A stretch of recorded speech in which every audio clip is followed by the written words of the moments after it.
Sa dugang pa nga mga balita, nagpanawagan ang Makabayan Coalition sa Senado nga padasigon ang progreso sang impeachment trial ni Vice President Sara Duterte agud gilayon nga mabuyagyag sa publiko ang kamatuoran angot sa mga isyu nga ginapangatubang sang Vice Presidente. Sa interview sang Bombo Radio kay Franz Castro, former ACT Teacher Party List Representative, iyagin payag nga importante nga hindi pagpaliwigon pa ang trial agud malikawan ang pagpangduwa-duwa sang publiko sa demokratiko nga institusyon sang pungsod.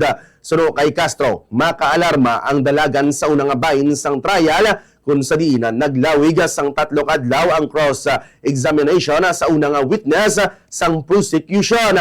Payag pa niya ang malawig nga pagpangusisa ang nagtugala nga sang delay sa bugos nga proseso sang impeachment trial. Nagapanindugan man ang natungdan nga dapat madasig patas kaga transparent ang impeachment trial agud mapabili ng pagsalig sang publiko sa proseso kag sa mga demokratiko nga institusyon sang pungsod.